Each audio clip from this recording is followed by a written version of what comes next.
Every time I've seen you, you're always rocking the hardest fit. Like, your swag too different, you drip too hard, you bitch too bad. Like, they're gonna kill you. You know?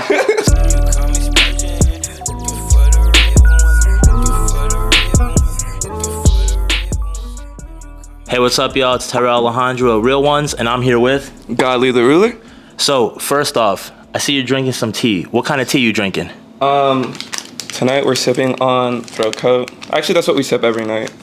Makes sense. When you're out here, you know, singing and performing the songs that you're performing. Is that like your go-to? Very much so, yeah. On our last tour run, I probably went through 64 packs of Throat Coat tea. That's a lot of Throat Coat. Yeah, a lot. I was drinking at least 6 cups a day. Wow, 6? Damn, that's a lot. I was, my throat was going through it. Right, but you know, you had to get ready for the shows, put on the best performance possible. So, one thing I wanted to ask you about is your artist name and how that pertains to your real name, Godwill. Right. So, what's the significance? Like, does it have to do with your culture? I wanted to dive into that a little bit. Right, yeah. I mean, my name is Godwill. Godly the Ruler was birthed in the hallways of my high school. I remember I was a freshman coming into high school, and I don't know, I was kind of cool with the upperclassmen in a way, which felt really interesting to me because I was young, new, and they were these older folks that were right. Yeah, There's always cool. the couple kids they take under their wing. Right. And I was a lucky one. And you know, my name's Godwill. They're you know what? We're gonna dub you Godly. So that meant a lot to me because I was all right, these older kids just gave me this crazy nickname. I'm gonna hold on to that. Right. So when I was making my SoundCloud for the very first time, I was thinking about what I want to call myself. And at the same time, I was also kind of in the fashion world. Before I was doing music, I was doing a little bit of fashion design. And there was this really interesting figure in the fashion space called Mike the Ruler. So I was already godly, and I was just on SoundCloud, and Mike the Ruler was in my head. So I was and I was thinking of Chance the Rapper, and how it was a 3-part thing. Right. Chance the. So I was Godly the something. So I was Godly the Ruler. That's it. And it just stuck. It's I don't know. It's such a heavy name. People really respond to it in a cool way. So it all worked out really well. No, that's really cool to hear the origins of it and how that's something you've been carrying for so long. So, what kind of music were you listening to back then when you were really starting your SoundCloud stuff? Yeah, it was a lot of the stuff that was coming out of Chicago on SoundCloud. So you know, Save Money, Vic Mensa, Chance the Rapper, Hurt Everybody, Superboy, Kari, Lucky. Project Tennessee went crazy back in the day. Yeah. But yeah, just kind of you know, the SoundCloud, rap space that was in Chicago, right. Warhol, a lot of that was kind of what I was really tapped into at the time. And obviously things have expanded and morphed and evolved, and there's a lot of things that I'm into right now that are you know, it feels they're on the completely other spectrum, you know. Right. Another thing I wanted to dive into is your sense of style and your fashion, because every time I've seen you and, you know, we've hung out or, you know, we've seen each other at a show, you're always rocking the hardest fit. Your swag too different, you drip too hard, you bitch too bad. They're gonna kill you. You know? So I want to talk about your fit today. I know you're rocking a black ensemble, but even then, there's so many details. There's a lot going on. Even your hat, crazy, super fire. I need to get one of those. But yeah, let's talk about your fit today. Yeah, no, I really appreciate that. That's so dope. Cause I feel I really just be putting this shit on, just going to the class, grab what's speaking to me. And to me, it doesn't really always feel a thing, but it's really cool that it's notable. But today I'm wearing this, and the pants too. So this hat came from my buddy Mello out in LA, who's a really dope stylist. But they were styling me for this show, and they threw me this hat, and I was this is the perfect hat. I'm wearing this for the rest of my life. And these pants, you know, I don't know, should I get up and do a little, little thing? Yeah, definitely. Right, do a little 360. Got that shit on for real. No, yeah, but these pants also came from Mello, and then, I mean, classic black Supreme hoodie, I don't know. But yeah, I think for me, it's big pant, big shirt, always. I need to be cozy. And I don't know, I feel what you wear is really big part of your identity. You know, you're walking in the street, like you don't speak to these people, but they will see what you're wearing. So for me, especially, you know, I spent some time in Wisconsin, Madison for school.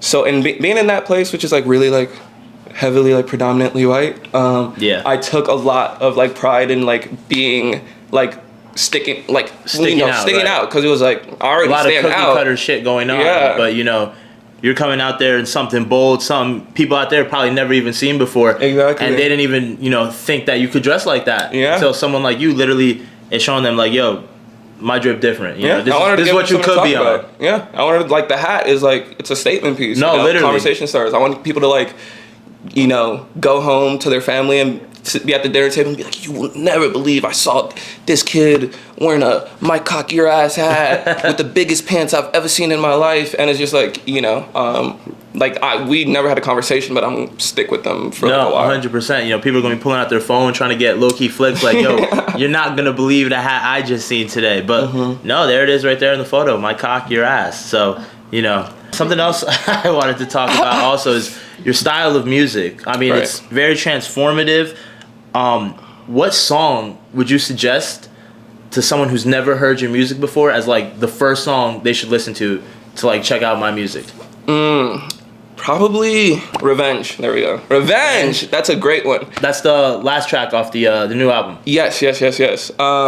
Revenge. Yeah, I think it's like really cool because it like, I think it's the song that kind of like encapsulates like a lot of the different parts of like what I do in like my music. You know, it's so like I think it's the writing is like really something that stands out to me. I think it's really well written. I think the production on it is like really like out there and really really like bizarre, which is like the shit that I love. Right.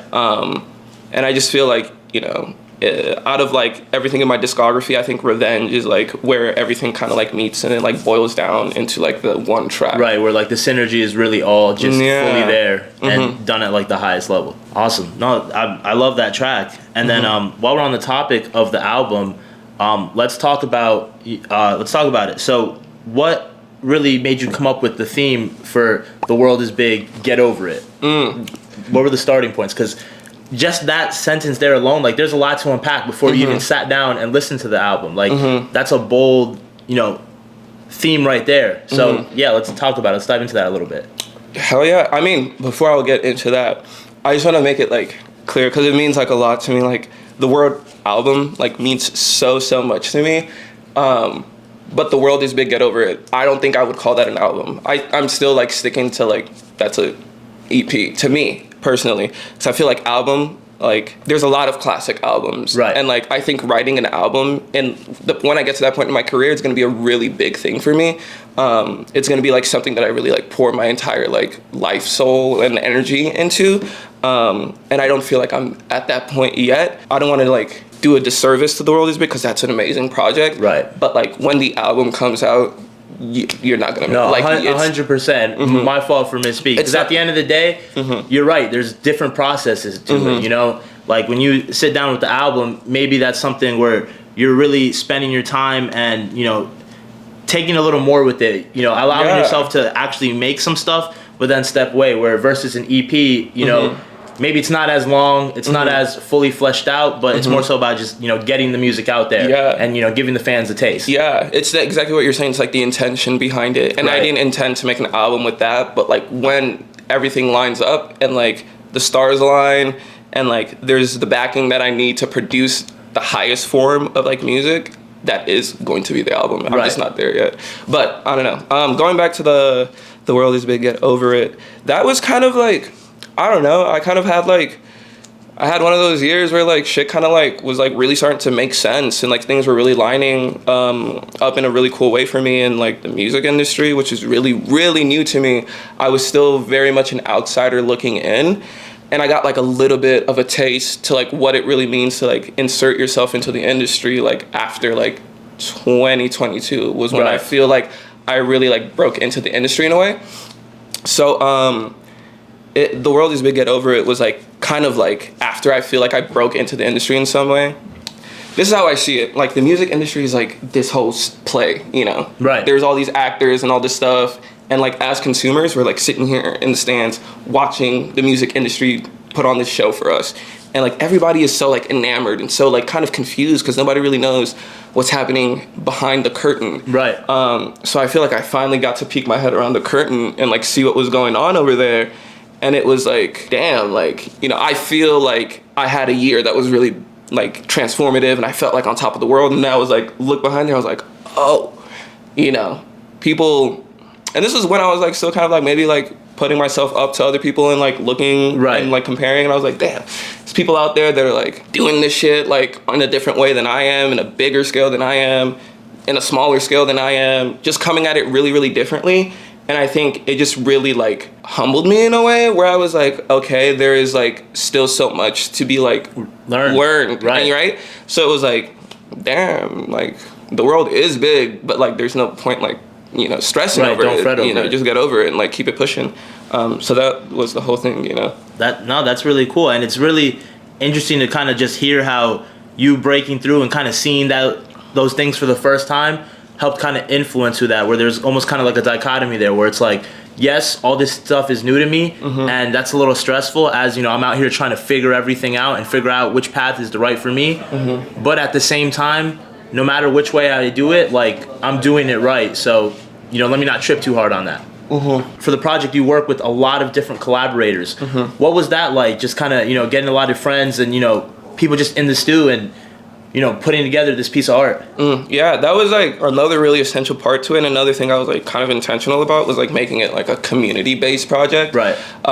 So, and for me, community means more than just like being in the room with somebody who has some type of status that can like contribute to the project. Right. I have a really, really hard time like working with people I don't know personally. So like a lot of these sessions when I like am trying to work with somebody, I'm like, all right, let's take 2 hours, just sit down, talk, and like get to know each other. Like, let's go do dinner the night before, or let's go do coffee the morning before we get into the studio. Just because like I want you to know me as a person, and I want to know you as a person, so we can like be in this room and like kind of like connect on that like our like personhood, just like kind of like unpack music that way. But yeah, a lot of the people that worked on that project were also like people that were like I was listening to when I was like younger, like Billy Lamos, Jackie Hayes. Those are like some Chicago goats for real. Right. So like it was really cool to work with them. Internet Girl, they're like a really cool like group coming out of South Africa. So it was like to work with people like on the other side of the globe. To like Brevin Kim, who I was like, I've been a really big fan of them for the like past 2 years. So it was really cool to like, you know, kind of like these people that I idolize in a way, kind of like be in the room. Yeah, to be in the room with them and like kind of do something cool was like really awesome. Yeah, no, that's really cool. And that's cool that you really seek out the personal aspect as well. Like, not only do you just jump into the work, but it's like, no, let's build some repertoire. Like, let me get to know you. That way, you know, once we finally do get to work, it comes out a little more organically. Yeah, you know, I don't know. I could like go into it, but like there's just sometimes I've been in rooms with people where I'm like, damn, I'm really just a bag to you. Like this is really just like a money play, which is cool. Like get your money. Why would I ever stop anybody from like getting paid? But I'm like, but to you it means a little more than that. So it's like it could be a little disheartening. No, I totally understand. Even then, as you're like working through everything, like, you know, you have that power now where you're like, okay, like I've had that experience, so I know what that looks like and what not to, and you know what to look out for, so I don't have to go through that again. Because you know, at the end of the day, like, you know, working with your friends or the people you look up to and really building that first, that probably produces a better piece of art than just throwing you guys in the room and, you know, jump into work probably ever could. No, I 100% agree. There's just like, I don't know, it's just like, it means a lot to me to like also just walk away with this with like friends, you know? Right. Like real, like genuine friends. Right. Also means a lot. No, 100%. One of my other favorite songs that you put out recently is Sweet Caroline. The video, the rollout you did for that, you know, in the coming weeks, it was super creative. I want to talk about that process and what it was like making that. It seemed like you had your friend who's like your muse for the song and everything. What was that process like? It was so funny. I was staying with my friend Caroline in like Los Angeles like a couple months before the song came out. I was like sleeping at her apartment and I was like doing sessions out there. So I was like going to a session one morning and we're just like chatting before I left, and she was like, you should make a song about me today. And I was like, girl, got it. So I was in the car, it's like listening to fucking Creep by Radiohead, obviously, and like Hey There Delilah, like the Play On My Tees joint. And I got into the studio and I was like, I kind of want to make like a raunchy, like kind of like love song. Yeah. So like we wrote it, and then I kind of just like plugged Caroline's name in there because I just thought it was funny. It was honestly like an inside joke, and I didn't really know if the song was ever gonna come out. It was just more like I came back later that night and I was like, here's the song. I did the thing you wanted me to do, and then I fell in love with it, and then a couple months later we like got it going, and then I was like, well, I want to do a video for it, and I want it to be like really sick and twisted. So I mean, if you haven't seen the video yet, you should go check it out. But not if you're squeamish, because there's somebody loses their head. But yeah, I don't know. I was like, I hit up Caroline. I'm like, this song is about you. It'd be really cool, like if we like co-starred in it and did this like whole like kind of short story thing. Right. So that's exactly what we did, and it hit really hard. I thought it was really, really dope. It was like also such a cool video for me to do, because like a lot of like the videos I do are really like performance based, but this one I was like writing a script. We were doing like, it was like sketch comedy. Right. It was like funny. It was like scary. It was everything. So it was damn near like short film music video. No, for real. Yeah. No, that's super awesome. Being back in Chicago and everything, who are some of your favorite Chicago artists right now? Heart Gaze. I had a feeling you were gonna say Heart Gaze for sure.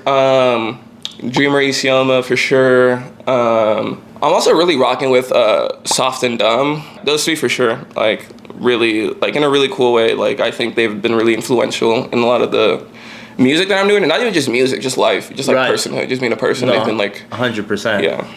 And then, what's your favorite aspect about touring? You just went on a tour back in November, I believe, and now you're back on the road again. What's that like? What's your favorite part of it? What don't you like?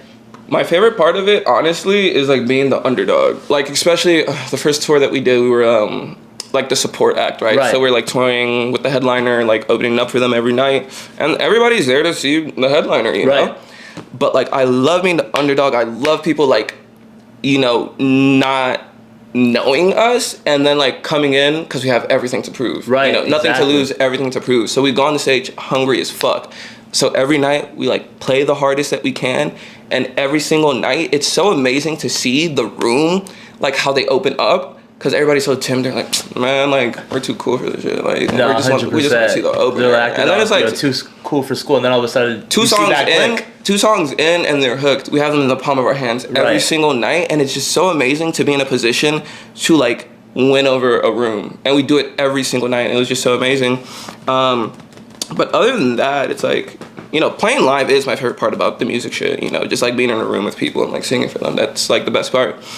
Toughest part? Fuck, I don't even know. All of it is really amazing. It's really hard for me to be like the toughest part. Toughest part maybe is like loading in, like carrying all the gear on stage. That shit is it's never fun. No, that's annoying as hell. Yeah. But if that's the worst part about touring, that's honestly really good. It must be awesome being able to like go out every night, something to prove, and actually like feel your presence interacting with the crowd and seeing the exact moment where you're like, oh, we got him. Like, y'all are mine right now. And then last thing we want to ask, this is Real Ones. Shout out a real one in your life. Boom. My mom, my youngest sister, my middle sister, our tour manager, my bandmates Ahmed and Taylor and Romello, every like woman in my life essentially, the CTA drivers that let me get on the bus without tapping my card, everybody at every venue that we've ever been at that like runs sound, light, does the bar, helps us, like yeah. There's a couple more, but like that's what I got for you right now. No, that's a lot, and I'm sure they appreciate how grateful you are for that. Well, thank you so much for the time. I'm Tyrel Alejandro. This is Godly the Ruler, and this has been Real Ones. Peace, love.